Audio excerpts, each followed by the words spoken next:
Hello guys, welcome back to my YouTube channel yes chem study away आप success. मैं हूं आपका educator Shivam Mishra.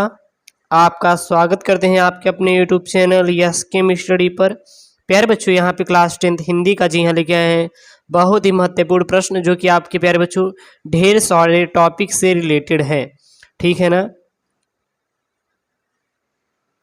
और अगर ये आप पढ़ लेंगे प्यारे बच्चों, तो इस बात की गारंटी देते हैं कि आपका 25 अंक पक्का हो जाएगा। ठीक है ना, बिल्कुल पक्का हो जाएगा प्यारे बच्चों। और ये है कि आप बस मन लगा के पढ़िए, और जितने भी वीडियोस आपको दिया जा रहा है यह प्यारे बच्चों आपके लिए बहुत ही हेल्प करेगा आपके बोर्ड एग्जाम में। इसलिए आप लोग मेहनत करिए और जमकर पढ़ाई कीजिए। मेहनत करेंगे, जमकर पढ़ाई करेंगे तो इस बात की गारंटी देते हैं कि आप प्यारे बच्चों अच्छा खासा नंबर हासिल करेंगे अपनी बोर्ड परीक्षा में। जी हाँ, बोर्ड परीक्षा में आप लोग अपने अच्छा खासा नंबर हासिल करेंगे, इस बात की गारंटी मैं आपको देता हूं। लेकिन हाँ, आप बस मन लगा के पढ़िए। जितना आप मन लगा के पढ़ेंगे उतना ही प्यारे बच्चों आपको अच्छा रहेगा। ठीक है ना, क्योंकि प्यारे बच्चों अब जो है आपको जो पैटर्न रहेगा बोर्ड परीक्षा में वो भी इस बार यूपी बोर्ड एग्जाम 2022 में आपको बदला हुआ मिलेगा। ठीक है ना, बदला हुआ मिलेगा। और तो इसलिए आपको अच्छे से तैयार करना है, और जो भी अति महत्वपूर्ण प्रश्न है इसको आपको जरूर से जरूर पढ़ना है। ठीक है ना। चलिए, तो यहाँ पे पहला प्रश्न है प्यारे बच्चों बहुविकल्पी के रूप में। प्रश्न क्या है? प्रश्न ये है कि यह प्यारे बच्चों कि निम्नलिखित कथनों में से कोई एक कथन सही है, उसे पहचान के लिखिए। जो कि प्यारे बच्चों बहुत ही इंपॉर्टेंट है आपके लिए बोर्ड परीक्षा के एग्जाम पॉइंट ऑफ व्यू से। ठीक है ना, तो इसलिए आपको अच्छे से पढ़ना है, और यह सब प्यारे बच्चों बहुत ही इम्पॉर्टेंट है आपके एग्जाम के लिए। और आप देखेंगे सबसे पहला प्रश्न आपको ऐसे ही बोर्ड में मिलेगा, फिर आप पिछले साल के पेपर भी उठा लेंगे, वहाँ पर भी प्यारे बच्चों ऐसे ही आपके प्रश्न मिलेंगे। तो यहाँ पे है आचार्य रामचंद्र शुक्ल निबंध, समालोचना और इतिहास लेखन के प्रसिद्ध है। या फिर दूसरा है डॉक्टर हजारी प्रसाद द्विवेदी कवि एवं नाटककार है। या फिर तीसरा यहाँ पे जैनेन्द्र कुमार मुख्यतः नाटककार हैं। या फिर गगन रंगभूमि जयशंकर प्रसाद के उपन्यास है। ठीक है प्यारे बच्चों, तो इसमें से आपको सही आंसर आपको देना रहेगा। और प्रश्न क्या पूछा है, यहाँ पर प्रश्न पूछा है कि कौन सा कथन सही है। तो डॉक्टर हजारी प्रसाद द्विवेदी कवि और नाटककार बिल्कुल भी नहीं है, ये आपके गलत है। दूसरा है जैनेन्द्र कुमार मुख्यतः नाटककार, यह भी गलत है। गबन रंगभूमि जयशंकर प्रसाद के उपन्यास है, बिल्कुल भी नहीं, बिल्कुल भी नहीं, बिल्कुल भी नहीं, बिल्कुल भी नहीं। ठीक है ना, तो प्यारे बच्चों आपका सही क्या हो जाएगा? आचार्य रामचंद्र शुक्ल निबंध, समालोचना और इतिहास लेखन के लिए क्या है? प्रसिद्ध हैं। तो आचार्य रामचंद्र शुक्ल निबंध, समालोचना और इतिहास लेखन के लिए क्या है? प्रसिद्ध है। इसका राइट आंसर क्या हो जाएगा प्यारे बच्चों? पहला हो जाएगा। ठीक है ना। तो दूसरा प्रश्न प्यारे बच्चों क्या है? दूसरा प्रश्न है छायावाद युगीन गद्य की दो प्रमुख विशेषताएं बताइए। यानी छायावाद युगीन गद्य की दो प्रमुख विशेषताएं क्या क्या है? तो छायावाद युगीन गद्य की दो प्रमुख विशेषताएं प्यारे बच्चों कौन कौन सा है? पहला है भावपूर्ण यथार्थ चित्रण, दूसरा है अनुभूत की सघनता। तो भावपूर्ण यथार्थ चित्रण और अनुभूत की सघनता, ये दोनों के दोनों प्यारे बच्चों हमारे छाया युगीन गद्य की दो प्रमुख विशेषताएं हैं। ठीक है ना। तो छाया युगीन गद्य की दो प्रमुख विशेषताएं कौन कौन सी हैं? तो है प्यारे बच्चों भावपूर्ण यथार्थ चित्रण और अनुभूत की सघनता, ये दोनों छायावाद युगीन गद्य की दो प्रमुख विशेषताओं में से एक हैं। अगला प्रश्न है प्यारे बच्चों यहाँ पे हिंदी गद्य की आधुनिक विधाओं के नाम लिखिए। यानी कि हिंदी गद्य की आधुनिक विधाओं के नाम लिखिए। यानी कि हिंदी गद्य की आधुनिक विधाओं के नाम कौन कौन से हैं? तो चलिए देख लेते हैं। तो हिंदी गद्य की प्यारे बच्चों आधुनिक विधाओं के नाम क्या क्या है? तो पहला है आपका आत्मकथा, यह हिंदी गद्य की आधुनिक विधाओं में से एक है। दूसरा है जीवनी, तीसरा है रेखा चित्र, चौथा है संस्मरण, और पांचवा यहाँ पे रिपोतार्य, छठवां है गद्य गीत और भेंट वार्ता, सातवां, आठवां यात्रा साहित्य और डायरी, और यहाँ पे नौवां क्या है? पत्र लिखन। ये के सभी क्या है? हिंदी गद्य आधुनिक विधाओं के नाम है। तो लिख लीजिए हिंदी गद्य आधुनिक विधाओं के नाम क्या क्या याद कर लीजिए। आत्मकथा, जीवनी, रेखा चित्र, संस्मरण और रिपोतार्य और गद्य गीत, और क्या है भेंट वार्ता, यात्रा साहित्य, डायरी और पत्र लेखन। एक सभी क्या है प्यारे बच्चों, ये हमारे हैं हिंदी गद्य के आधुनिक है, ठीक है ना। चलिए अगला है प्यारे बच्चों प्रश्न यहाँ पे कि किसी एक प्रमुख एकांकिका लेखक का नाम लिखिए। तो वो है कौन है, उदय शंकर भट्ट। क्या है प्यारे बच्चों, उदय शंकर भट्ट जी हैं। तो किसी एक प्रमुख एकांकिका लेखक का नाम क्या है प्यारे बच्चों, उदय शंकर भट्ट है, उदय शंकर भट्ट है, ठीक है ना, उदय शंकर भट्ट है। ओके, तो प्यारे बच्चों किसी एक प्रमुख एकांकिका लेखक का नाम प्यारे बच्चों क्या लिखेंगे, तो सीधा बता देना है आपको।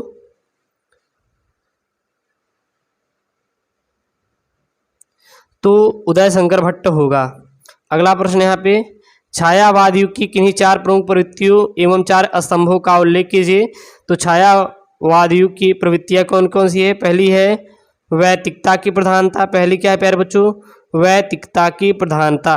तो ये प्यारे बच्चों क्या है, यह छायावाद युग प्रवृत्तियों में से एक है। पहले क्या है वैयक्तिकता की प्रधानता, दूसरा है सौंदर्य भावना। पहला क्या, तो मेरे प्यारे बच्चों नून एकेडमी, जी हाँ नून एकेडमी, यह इंडिया की सबसे पहली ऐसी आपकी प्यारे बच्चों ई लर्निंग प्लेटफॉर्म है, सोशल ई लर्निंग प्लेटफॉर्म, जो कि आपको पूरा फ्री में पढ़वा रही है। चाहे वर्कशॉप हो, चाहे फुल सिलेबस हो, एनसीईआरटी पैटर्न पे नीट की तैयारी हो, 9th 10th 11th 12th की पढ़ाई हो, तो आप नून एप्लीकेशन को प्यारे बच्चों प्ले स्टोर से आपको डाउनलोड करना है, जो कि पूरा आपको फ्री में कोर्सेज चला रही है। अभी तक फ्री में कोई नहीं दे रहा है, लेकिन नून एकेडमी प्यारे बच्चों फ्री में पूरा कोर्स मिलता है, और वो भी लाइव में। जी हाँ, लाइव आपको इस पर टीचर्स जो होते हैं बेहतरीन टीचर्स, टॉप टीचर्स आपको पढ़ाते हैं। और प्यारे बच्चों नून एकेडमी पे मेरा भी लाइव कोर्सेज चल रहा है। जी हाँ, लाइव कोर्सेज चल रहा है, जो कि मैं बायोलॉजी कवर कर रहा हूँ। और ये बायोलॉजी प्यारे बच्चों आपको नीट जैसे एमबीबीएस और डॉक्टर बनने के लिए बहुत ही आपको वहाँ पे हेल्प करेगा। और पूरा कोर्स कंप्लीट करवाएंगे, जो कि डेली 4 से 5 PM पर अभी चल रहा है। और क्लास 11th की बायोलॉजी पढ़ा रहे हैं। तो फटाफट जाके ज्वाइन करेंगे, लिंक वीडियो के डिस्क्रिप्शन में है, वहां से जाके आपको फटाफट नून एकेडमी पर हमारे कोर्स को ज्वाइन कर लेना है। दूसरा क्या है सौंदर्य भावना, तीसरा क्या है रहस्य भावना, चौथा क्या है चिंतन की प्रधानता, और पांचवा क्या है नैराश्य की भावना। तो ये सभी क्या है प्यारे बच्चों छायावाद युग की प्रवृत्तियां हैं। तो छायावाद युग की प्रवृत्तियां कौन कौन सी याद रखिएगा, वैयक्तिकता की प्रधानता, सौंदर्य भावना, रहस्य भावना, चिंतन प्रधानता और नैराश्य की भावना। ये सभी क्या है छायावाद युग की प्रमुख प्रवृत्तियों में से एक हैं। और प्यारे बच्चों छायावादी कवि के स्तंभ कौन कौन से हैं, यानी कि जो छायावाद कवि के स्तंभ कौन कौन से हैं, जयशंकर प्रसाद, सुमित्रानंदन पंत, महादेवी वर्मा। ये सभी क्या है छायावादी कवि, यानी बोले तो ये स्तंभ, यानी इन्होंने ही छायावाद को क्या किया था, खड़ा किया था। ठीक है ना, बिल्कुल भी आपको एक भी प्रश्न छोड़ना नहीं है, क्योंकि ये सब प्यारे बच्चों प्रश्न जो हैं आपके एग्जाम पॉइंट ऑफ व्यू से क्या है बहुत ही महत्वपूर्ण है, बहुत ही क्या है महत्वपूर्ण है। अगला प्रश्न है भाषा और शिल्प की दृष्टि से प्रयोगवादी कविता की 2 प्रमुख विशेषताएं बताइए। तो भाषा और शिल्प की दृष्टि से प्रयोगवादी कविता की 2 प्रमुख विशेषताएं कौन कौन सी है। तो पहला है प्यारे बच्चों यह कविताएं मुक्त शैली में रची गई हैं। यह कविताएं किसमें रची गई हैं, मुक्तक शैली में रची गई हैं। दूसरा है इसमें कवियों ने नवीन बिंबु और भाषा को नवीन अभिव्यंजना शक्ति दी है। ठीक है प्यारे बच्चों, अब देखिए यहाँ पे व्याकरण से रिलेटेड प्रश्न है। जी हाँ, बहुत ही महत्वपूर्ण है प्यारे बच्चों, और जो कि महत्वपूर्ण उपसर्ग है। अब व्याकरण बोले ना कि ढेर सारे टॉपिक प्यारे बच्चों एक ही वीडियो मिलेंगे, और अगर ये वीडियो देखेंगे तो गारंटी देते हैं कि आपका 15 नंबर कोई छीन नहीं सकता। बिल्कुल प्यारे बच्चों यहीं से आएंगे प्रश्न। तो निम्नलिखित उपसर्गों में से किन्हीं 3 के मेल से एक शब्द बनाइए। तो यहाँ पे 3 उपसर्गों में से यानी जो उपसर्ग हैं उनका प्यारे बच्चों मेल बनाना है। तो निर्भिमान का क्या हो जाता है, निर्धन अभिमान, यानी कि अभिमान से रहित। अभिमान का क्या हो जाएगा, निर्धन अभिमान, यानी कि अभिमान से रहित। अगला है अनुग्रह का क्या हो जाएगा, अनुधन ग्रह, यानी कि कृपा होती है। अगला है परिग्रह, यानी कि परिधन ग्रह, जिसको क्या कहते हैं ग्रहण कर लेना। परिग्रह का क्या होता है? परिधन ग्रह, जिसको क्या कहते हैं? ग्रहण कर लेना। अगला है प्यारे लाडलो अविश्वास। क्या है? अविश्वास। बोले तो अधन विश्वास यानी कि विश्वास रहित। अविश्वास का क्या हो जाएगा? अधन विश्वास यानी कि अविश्वास रहित यानी विश्वास रहित। ठीक है ना। अगला है अभ्यागत। अभ्यागत क्या हो जाएगा? अभिधन आगत यानी कि बोले तो अतिथि होता है। अभ्यागत का क्या होता है? अभिधन आगत, बोले तो अतिथि नाम से जानते हैं। अभ्यागत का क्या होता है? अभिधन आगत यानी कि अतिथि होता है। अगला है अज्ञान। अज्ञान का क्या होता है? अधन ज्ञान, बोले तो ज्ञान रहित। अज्ञान का क्या होता है? अधन ज्ञान, बोले तो ज्ञान रहित होता है। अगला है प्यारे बच्चों प्रहार। प्रहार का क्या होता है? प्रधनहार यानी कि चोट। प्रहार मतलब क्या होती है? चोट होती है, यानी प्रधनहार यानी कि प्रहार। अब यहाँ पे प्यारे बच्चों उपसर्गों में से प्यारे बच्चों यहाँ पे 3 उपसर्गों में से कोई एक शब्द की रचना करना है, जैसे कि हीनता, दूर, विरोध, बुरा और विरोध। तो इसका क्या हो जाएगा? अपकार, अपवाद, अपकीर्ति या फिर अपशय। अगला प्यारे बच्चों यहाँ पे अप का, ठीक है ना, यहाँ से अप से बनाए हमने। अप का अर्थ क्या होता है? हीनता, दूर, बुरा, विरोध। और देखिए यहाँ पे क्या बनाया मैंने? अपकार, अपवाद, अपकीर्ति, अपशय। तो ये हमारा शब्द है, इनसे मैंने यहाँ पे एक शब्द की रचना की है। अगला है मतलब क्या होता है? नहीं होता है इसका अर्थ। नवीन शब्द क्या बनेगा? अमोल, अजान, अथाह, अचेत, अबेर, अगाध। ठीक है। अगला है अन। अन मतलब क्या होता है? अभाव या फिर निषेध। अगर इसके नया शब्द क्या बनाएंगे?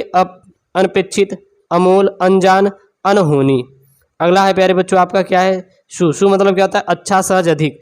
क्या हो जाएगा? सुकर्म, सुधार, सुगम, सुलभ, सुशिक्षा, सुपुत्र, सुयोग आदि हो जाएगा। और यह प्यारे बच्चों क्लास 10 के लिए बहुत ही महत्वपूर्ण है। अगर आपको ऐसे ही वीडियो चाहिए तो चैनल को जरूर से जरूर सब्सक्राइब करें प्यारे बच्चों, और अपने दोस्तों के साथ शेयर कीजिए। लगातार आपको वीडियोस दिया जा रहा है। Link in the description, link description के अंदर है, फटाफट जाके आप ज्वाइन कर लीजिए हमारे टेलीग्राम चैनल को।